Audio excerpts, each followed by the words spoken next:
A man is in police custody and his wife dead after a suspected case of murder and attempted suicide. The incident happened in Frankfield District, Clarendon.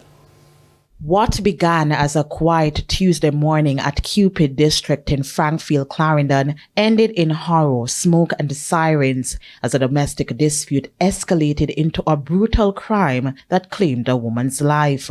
Shashane Williams, a 33-year-old mother of two, was stabbed multiple times by her husband Henry Williams, a 39-year-old chef, before he set their home on fire.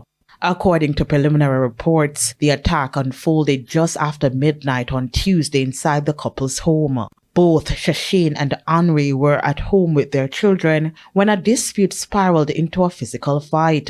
Henry then retrieved a knife and stabbed Shashane repeatedly before allegedly setting the bed she was on fire.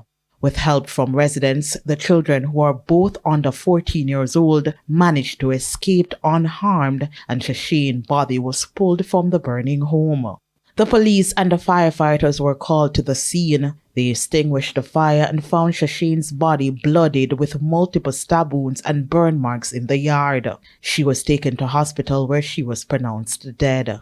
Those close to the couple now say the signs were there. Sometimes when I go down there, I don't even go in the house. I just sit down at the hen right here. Her husband is like, I told sometime how her husband look. I don't like how her husband look. So I tell her, I'm not coming in the house. She always say, you afraid of Henry? I say, no, but I don't like how he look. I'm afraid of her, I feel. I don't like him. Family recalled Shashane as a vibrant, loving person. We are all one family in the community.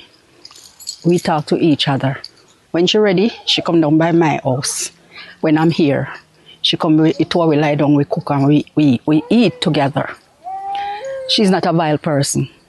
She's a very nice person. Whenever time I am passing, she's like right there standing, that is her house. And she stand up and call, Auntie Esther, you all right? And I say, yes, me all right. Her husband is currently in police custody and receiving medical attention for self-inflicted injuries. Rashida Walker for TVJ News.